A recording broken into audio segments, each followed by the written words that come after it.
Cool, we're live for a special recording of the Freaking You cast. Yes. Why are you far away, Joe? Get over here. I had to close my door Okay. to my studio. Just real quick, we're recording this 2 days before we record this next podcast. I think it's episode 28. Because it's been problematic that our One Piece videos always come out like maybe the day of or the day after the next chapter comes out at best.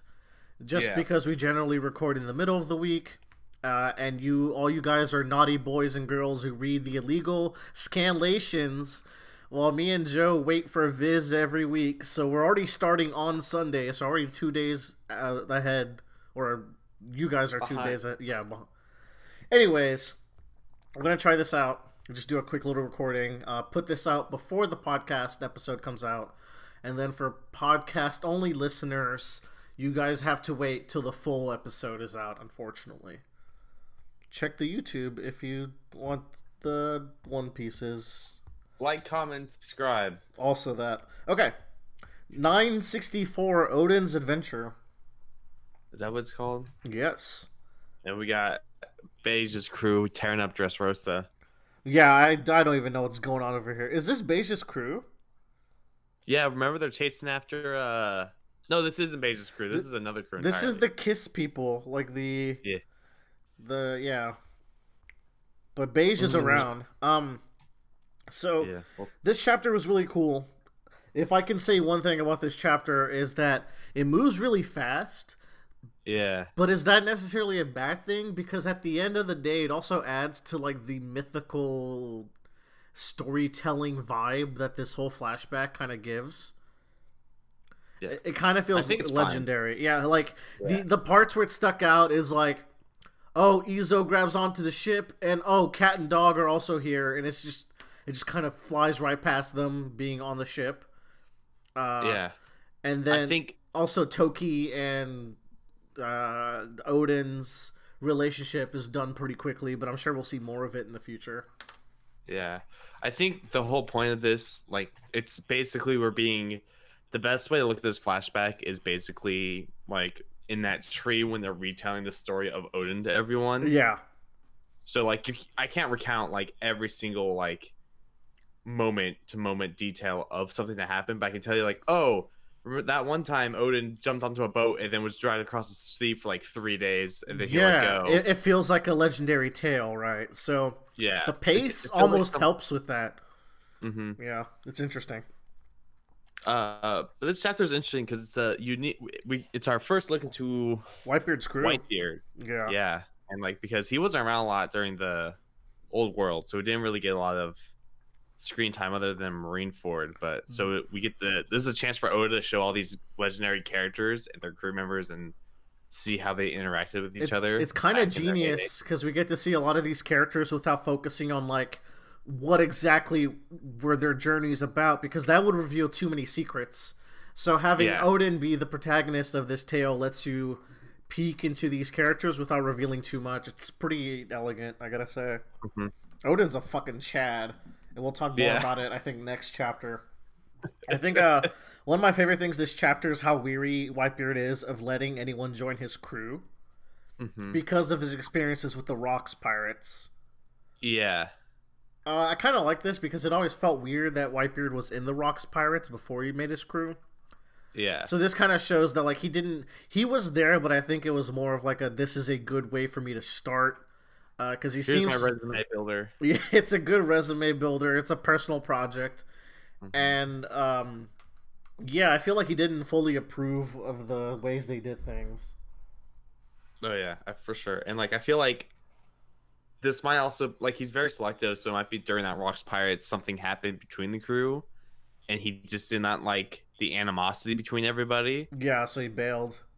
He bailed, and he's just like, if everyone's gonna get on the boat, everyone has to like each other. There's no ifs, ands, or buts about it. You gotta learn to love each other.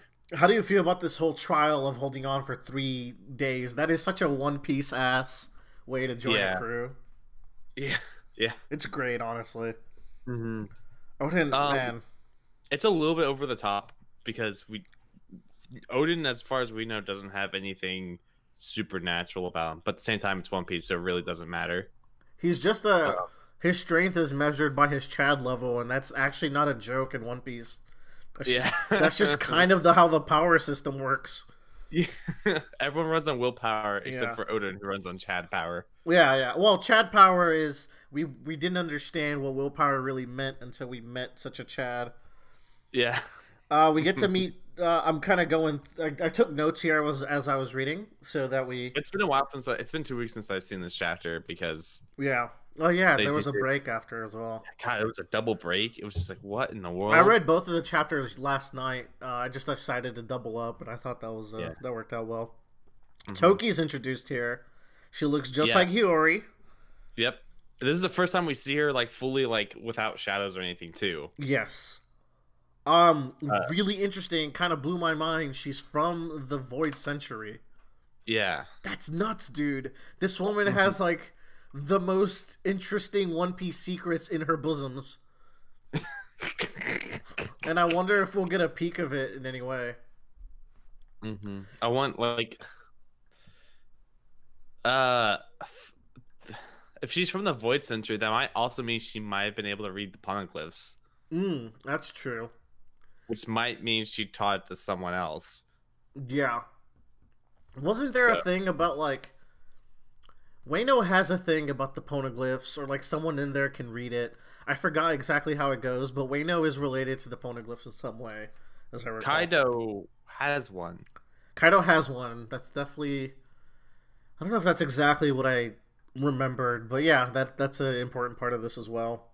Yeah. I think an interesting thing about this flashback is seeing how this woman. She even says here, it's like, "Oh, I'm in trouble. Time to skip forward some more." It's cool to see that she met someone so cool that she decided to settle down. This woman who has traveled 800 years into the future through various time skips. That just goes to show you how good of a lay Oden is. Yeah, how much of a Chad. I like this gag with whenever she asks someone to take her back to Wano, they make this face. Yeah. So her going back to Wano, she says that like her parents were from Wano, right? Right. So I wonder what's up with that. So in the past, Wano may not have been a closed country because she left, and all she wants to do is go back for some reason. So probably because the poneglyphs there. Maybe she is it there now, or did Kaido bring it there? I thought it was already there. Possibly. Yeah. I feel like we would have heard about it in the flashback up until now, like the secret holy treasure. But maybe not. Yeah. I'm very interested to see more about Toki and see some good theories about her. So this octopus guy, Captain Karma, actually shows up later in the series, or earlier, as one of the Whitebeard allies. Oh, the road poneglyphs in Onigashima. Yeah, okay, that makes sense. Yeah. Which is where we'll have the climax. But yeah, this octopus boy was one of Whitebeard's boys, so that's really cool. Who's this guy? The octopus man? Yeah. He's just a pirate who Whitebeard... They were trying to capture Toki, and Oden shows up and Whitebeard shows up and they defeat him, but I guess they get their honor later on in the timeline. Oh, and they join Whitebeard's crew? They're not in the crew, they're Whitebeard allies. So the people who showed up midway through the arc. I see. I like these octopus boys. Yeah, they're pretty neat. Yeah. It's not is it a fruit? No, I'm gonna say it's not a fruit. He's a fish man. He's got that tongue like what's his name has. Oh, you're super right. He has 8 arms. Wait a second. He has 8 arms.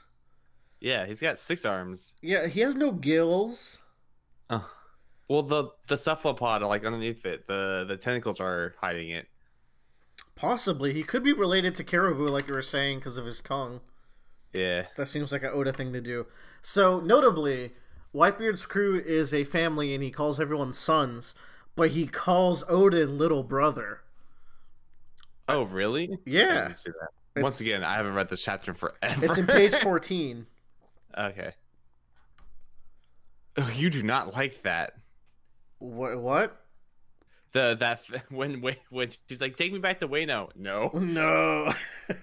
I wonder why he doesn't. Maybe he just doesn't like going backwards. He's a very move forward kind of guy. I think it's more of like there are so much weird. They found this weirdo here at Wano. They don't want to see what else is there. I mean, they were there for 2 weeks, so they stayed around Wano. Yeah. This joke needs more lore, Oda. So, these last 2 pages of Oden just kind of writing in his journal, they're so wholesome, dude. The way he's experiencing the world, and I think Oden is so, like, I don't know, there's something almost cute about the way he writes in his journal. It makes me like him a lot. Like, he's so innocent and also very understanding when he's writing in his journal. I guess he doesn't have to be so outwardly chattish. He can just kind of let his feelings go through, and I think that's. I think this is very much a humbling moment for him. Yeah, this whole journey is, because it's like, oh, there's so much more in the world. Like, I've just literally lived on Wano now. I am more than happy to see anything else that is in this place. Remember when you were saying, like, Oden, when he gets on a ship, he's gonna say, "Oh, it's so spacious," because the whole thing was about Wano being so small. You weren't quite right.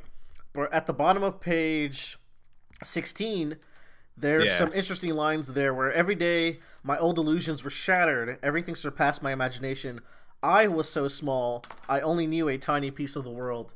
So you were kind of right, but I think it's even more interesting here where he goes, Wano wasn't even small. It was just like my understanding of the world was smaller than even I knew.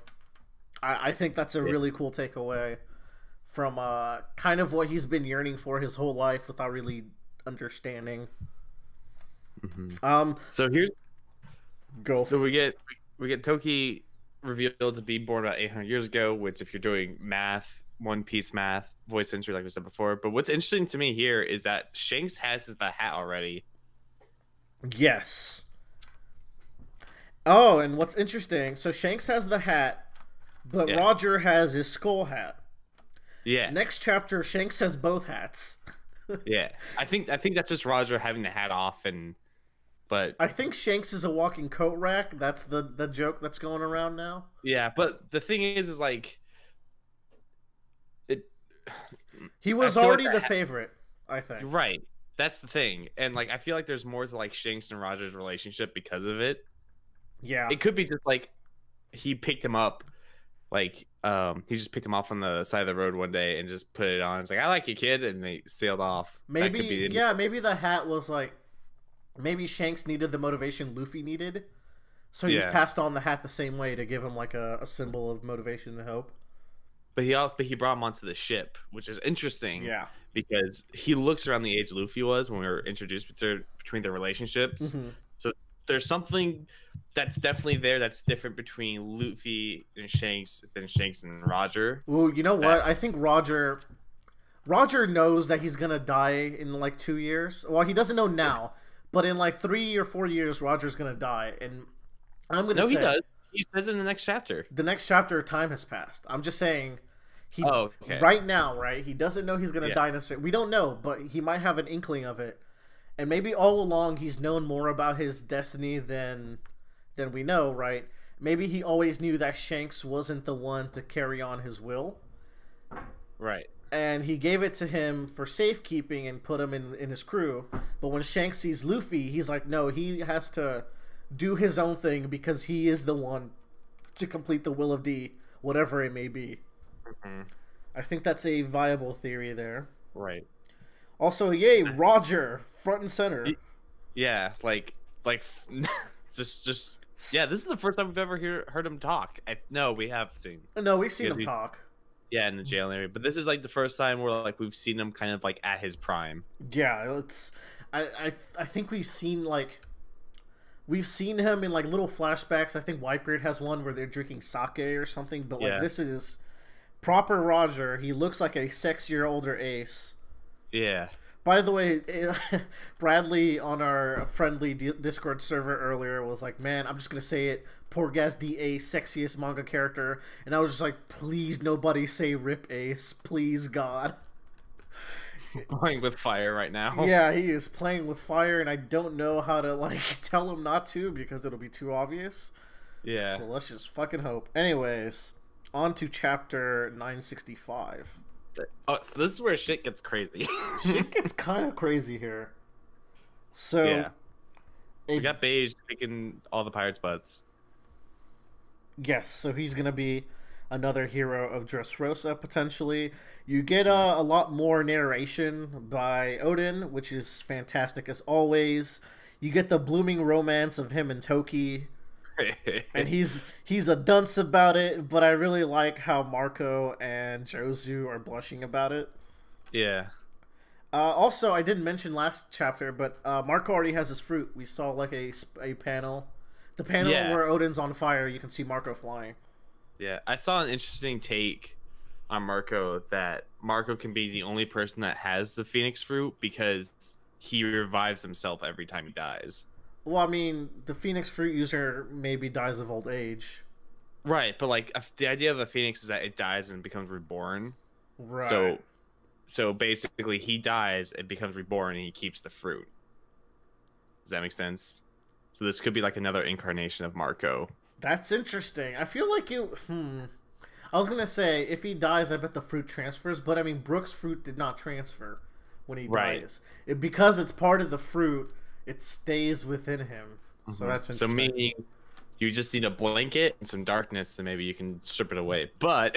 yeah, all you need really is a blanket. But yeah, this is... The first half of this chapter is very much just like, Oden's still doing Oden things. There's something so good with this chapter in the beginning that I forgot. Here, Whitebeard, the Navy's chasing him, and Oden's like, why aren't we fighting?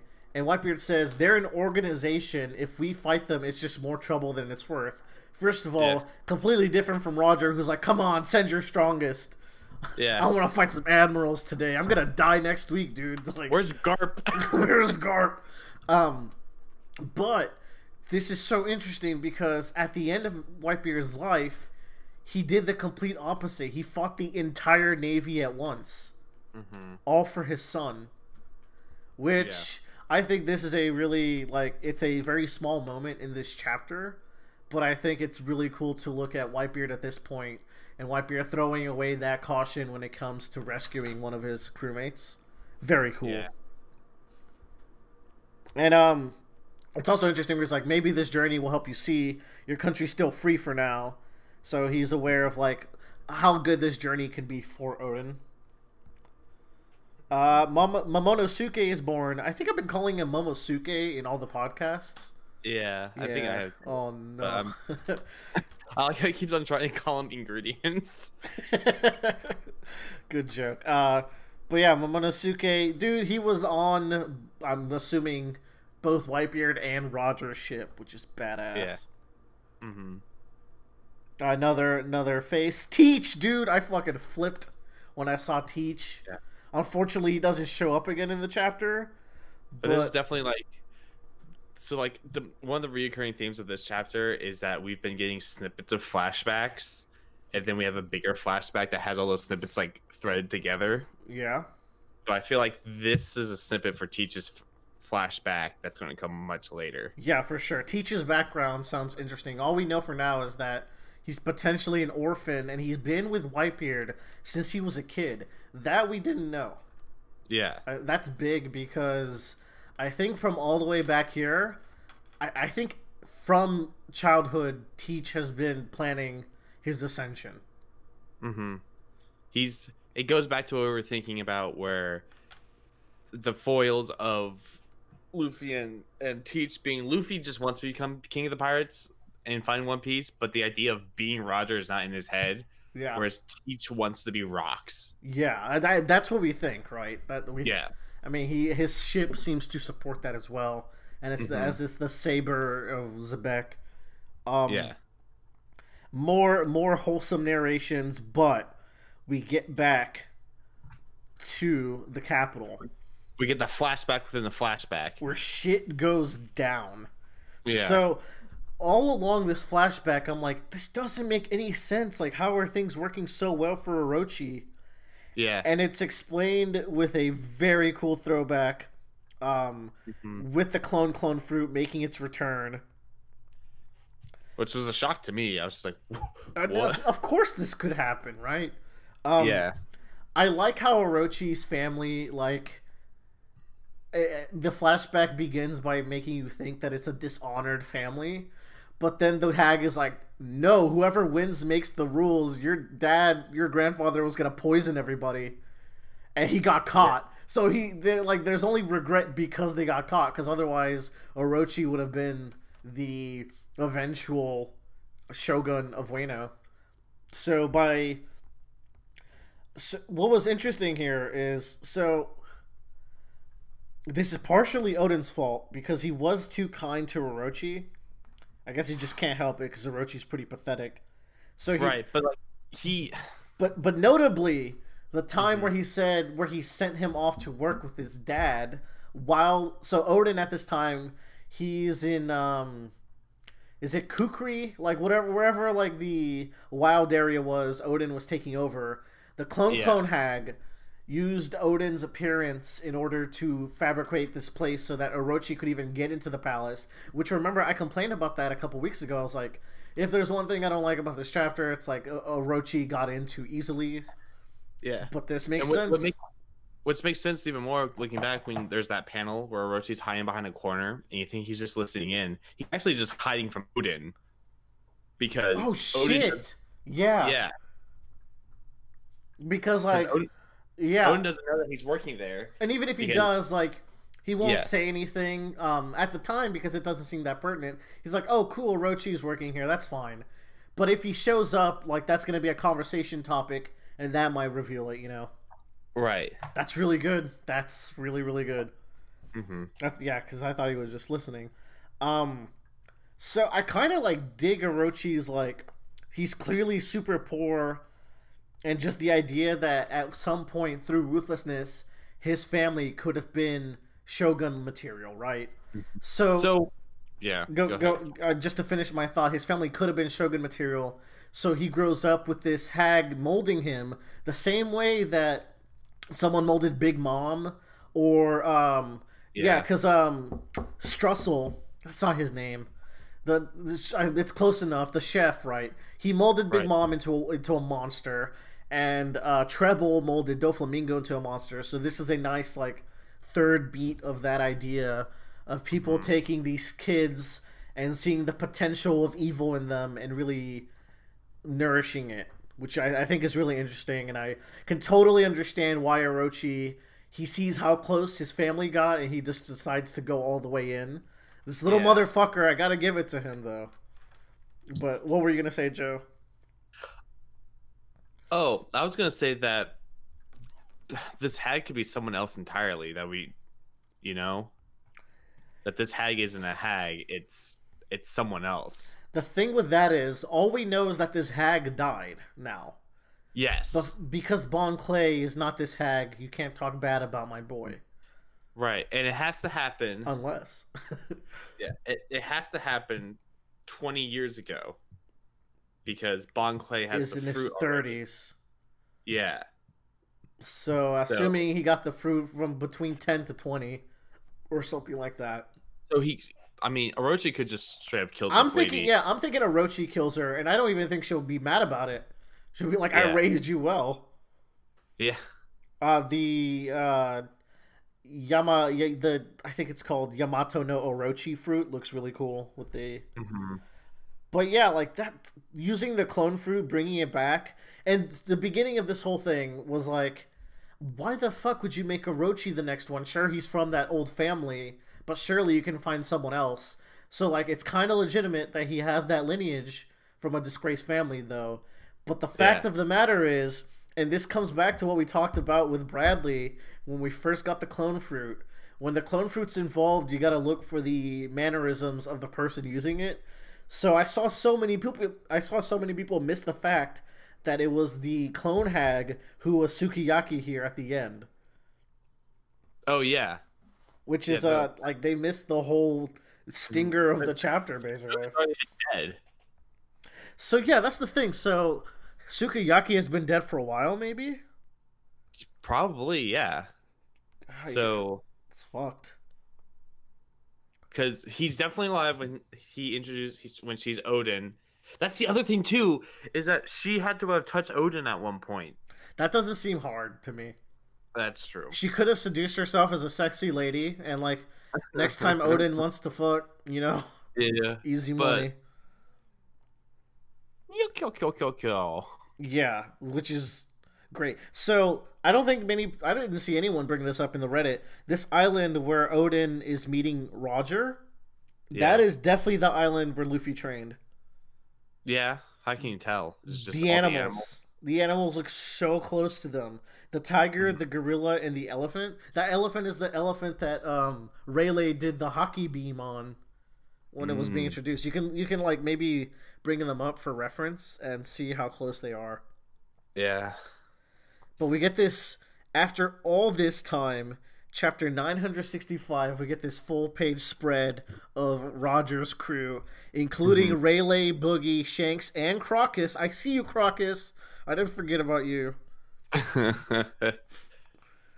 Oh man, this just feels great, and Let's- I hope we yeah, get more than one panel of Roger action, yeah, which is probably what we'll get. yeah. I'm like, this is the point where the Davy Back fight comes back around. So I would, but then it probably won't come around for Shanks and Luffy, and I really like that. But it makes No, so much what? as like a Because third beat, rules of yeah, three.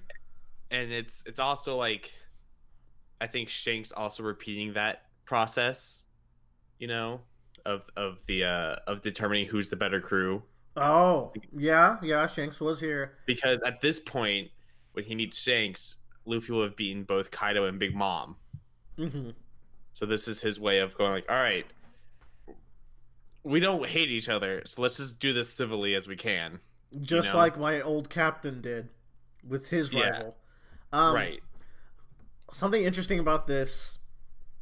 So yeah, if you guys don't know what we're talking about, there's this big theory that they could Davy backfight, and that's how Odin ends up. So that's how Odin, Cat, and Dog would end up with Roger, because Cat and Dog, I'm pretty sure, also sailed with Roger, right? Or did they not? It did, yes. So that's how they could end up there. But Inazuma, that's not his name. Inazuma's the scissor guy. The Yeah. Izo. That's why Yeah. Izo would stay, but they would leave. There's got to be an explanation for that. Izo doesn't seem to like love Whitebeard more than he loves Odin right Odin. now. I mean, when he grows up, he will learn to love Whitebeard, but for now, he's just following Odin. So I think a Davy backfight would be a good way to explain why they split up. But yeah, I think But that's One Piece. If you got anything man, else, Joe? what a great spread. That's a great spread, man. Roger looks Like, sick. yeah. This is him in his prime or just about to die. So this is at this point he is dying and he Yeah, knows it. he knows it. Hmm. From Shanks, the disease Luffy's 100% gonna get. yeah, Luffy's gonna yeah, he already has it. It's AIDS. It's oh no! What did those Amazonians do to him? So people mention that the people on in Roger's crew is pretty close to what Luffy's crew is because he's got a fishman, he's got Crocus, which is Chopper, and he has this like little head things that look kind of like antlers. I'm gonna say Stretch Yeah, Armstrong.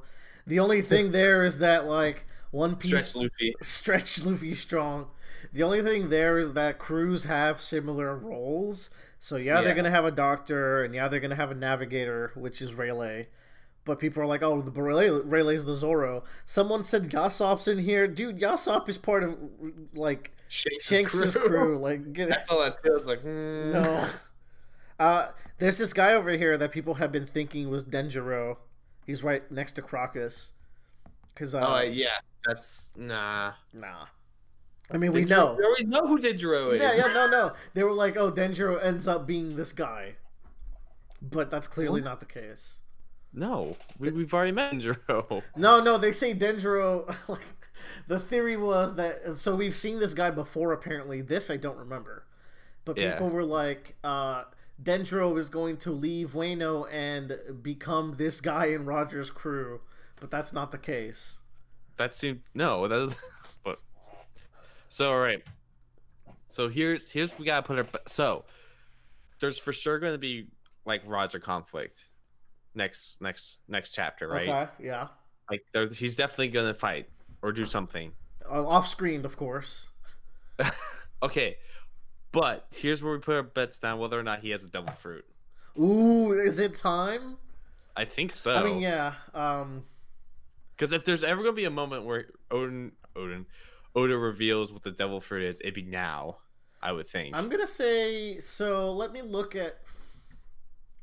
Garp doesn't. Whitebeard does. Shanks, we're gonna say doesn't. Kaido and Big Mom do. Sengoku does. Mm-hmm. I'm gonna say, unfortunately, Roger doesn't. Unfortunately, I want him to. A lot of people just want him to be a cool, strong guy. Yeah. And while One Piece has plenty of those, and that's because willpower is the main thing, I also kind of want him to have a busted devil fruit just to add insult to injury. I would like for him to have a devil fruit, but I would like it for to be one we haven't seen before. Whatever it is, it cannot be the gum fruit, please. Yeah. Come on, Oda. I don't think it will be because he uses his sword. I mean, Luffy could learn to use a sword, like stretchy sword.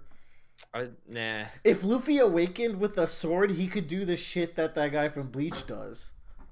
I don't know what to talk about because I only watch good things. Hey. He could do the thing that no JoJo character does this either. Whatever. What about that one guy from Street Fighter V? There's a guy with the stretchy sword in Street Fighter V? Oh, I meant he had stretchy arms, but it's fine. I mean, Luffy can already do Dalsim. But he can't do Yoga Fire. That can be the next upgrade. But yeah, I'm gonna say no devil fruit. What if Roger has the earthquake fruit and then Whitebeard gets it from him after he dies? We haven't seen Whitebeard do any earthquakes. Yes. I mean, because then think about it. That fits in with the idea that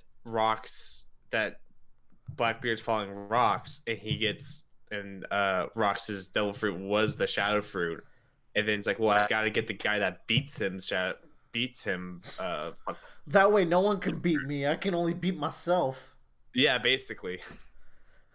Ooh, that's a bold claim. I think I kind of like it. Like it totally fits within the story, but at the same time, like you said, I'd rather it be a new fruit. Yeah, I'd rather it be something I'd new. want it to be, if anyone is to have the water Logia fruit, maybe the King of Pirates should have the most busted fruit in One Piece. Maybe. He just controlled all water. Which is kind of like weird to think about. Like some people are like, there will never be a water fruit because it contradicts Sea Devils. But I'm like, hey, if there is one, it would one be the strongest and two be Rogers. Yeah, that makes sense. Big doubts there. The aqua fruit, the Aquafina fruit, the drip fruit, baby, because Roger got the drip. Makes everyone wet. Yeah, of course. I mean, look at him. Mm-hmm. That man is thick. He's so big. He's fucking thick, dude. Look at him. He can be a JoJo's character. Like part 1 to 3. This motherfucker said, "Oh, you're approaching me." Yeah. Compared to Luffy, he's a skinny boy. Luffy's a bitch. All right, yeah, we're going a bit long here. Let's wrap it up. Are we though? We're 33 minutes, 34. Okay. It's a little long. Anyways, Roger for President 2020. Go vote in your local polls. You heard it here first. Goodbye, everyone. Goodbye.